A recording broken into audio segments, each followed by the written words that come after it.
Question: if someone took a time machine, traveled to 2016, and told LaVar Ball that Lonzo would be the least popular Ball, how do you think he'd react? Don't you remember? Don't you even kinda miss it? There were a few months when Lonzo Ball was the topic of conversation everywhere. Thanks in part to LaVar, of course, who made sure he was talked about everywhere he went. I don't know what Steph is about. He's a good player. But He's a two-time MVP. He can be a 10-time MVP. I still don't think he's better than my son. But with such huge hype, the expectations were impossible to live up to, weren't they? Lonzo was never able to handle the pressure of being the starting point guard for a team like the Lakers at such a young stage of his career. And now, years later, everything's changed. Time has taught us that Lamelo was the Ball with the superstar potential. And well, recently it's also taught us that LiAngelo also has superstar potential, but at Coachella instead of on the NBA courts. My boy Gelo. whoa, he going crazy right now. But Lonzo, well, he hasn't been so lucky. Although he managed to find his role in the NBA, injuries have prevented him from shining on it. So now we ask ourselves, what is his ceiling? What's the best version of Lonzo we're ever going to see? Let's try to answer these questions. Oh man, those days at Chino Hills. Don't you get nostalgic?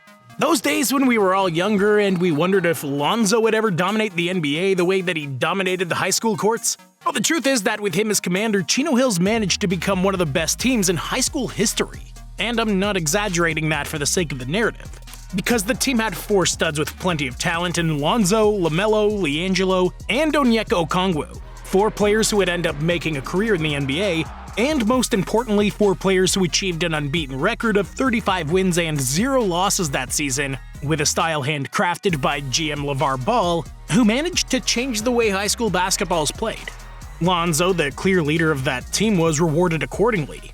Because after an incredible freshman season at UCLA, his draft stock rose like crypto in 2024, to the point that many people, including his father, wanted him to be a number 1 in the 2017 draft.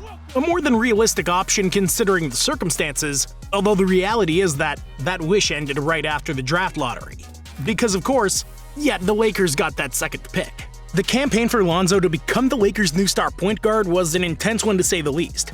We saw LaVar out of his mind going on television programs to say things that no one would say on a television set. Are you saying Lonzo better than LeBron? Yes. Well, I'll see. But in the end, he succeeded, because with the second pick of the 2017 draft, the Los Angeles Lakers drafted the eldest son of the Ball family. The first few years were complicated to say the least. The Lakers were no longer the powerhouse in the West. They were a team that tanked every season in search of their new leader. A player who could wear the purple and gold with enough determination to return them to their historic place. It's funny how that player ended up being LeBron James, but anyways, let's get back to the point. The Lakers were a team that, at the moment, had 2 clear objectives that they could achieve at the same time. The first was to rebuild the team by taking advantage of a few dismal seasons, and the second was to pay tribute to Kobe Bryant's incredible career. With the Mamba out, Lonzo was given the keys to lead the young Lakers. But the reality is that Ball didn't play his best in California. During his rookie year, he was extremely inefficient, shooting at historically bad splits of 36, 30, and 45.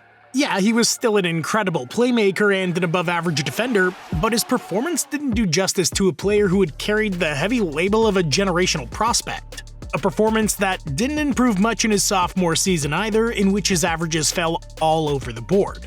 So, after the arrival of LeBron James and with the need to build a roster to compete immediately, the Lakers shipped Lonzo to New Orleans along with other high-potential players in exchange for superstar Anthony Davis.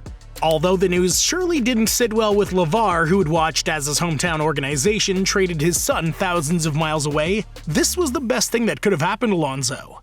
Because it was in New Orleans where he began to rebuild his career. There he became one of the best perimeter defenders in the entire league while also improving his long-range efficiency. There he became a total menace to opposing guards while also filling in all the boxes on the stat sheet.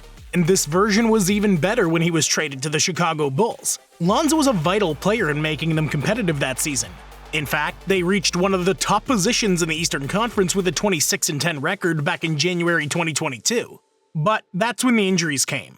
His meniscus was completely destroyed, so much so that people doubted he would ever be able to play again. I literally, I really can't run, so can't run or jump, so. Lonzo underwent cutting-edge procedures to repair his knee. including cartilage transplant surgery in March 2023, an option that the Bulls described as the best possible one to maximize his chances. And the truth is that Lonzo has returned to play an NBA game after 2 full seasons without stepping on a court. Okay, his performance hasn't been too spectacular. Right now he's averaging 7, 3.5, and 3.5 in 21 minutes with a true shooting percentage of 54%. But you have to bear in mind that he hasn't been able to find the groove to get back to his best level. What's indeed true is that the Bulls concede more than 5 points less per 100 possessions when he's on the court. His defensive contribution's still elite. So what does he need to get back to his best? Well, the answer's clear. Raise his efficiency to a level similar to what it was before he got injured.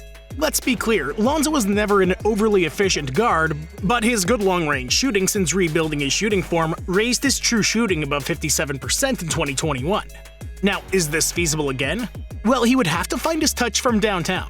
His first step is inevitably slower because of his injuries, and his ability to generate for his teammates has been hampered by this, but Lonzo's always been a guard with an elite IQ and court vision.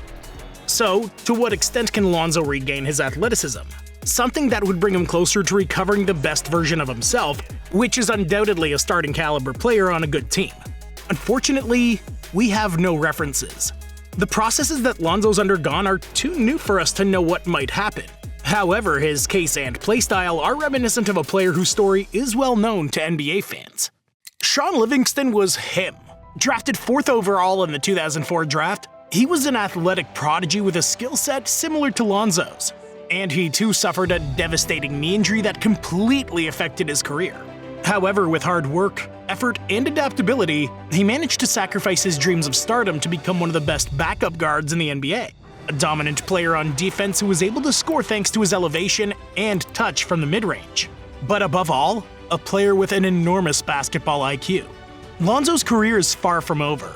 Little by little, he's ramping up and having better performances. A few weeks ago, he scored 18 points in the win against Denver, and he also had a streak of 3 games over 10 points in mid-January.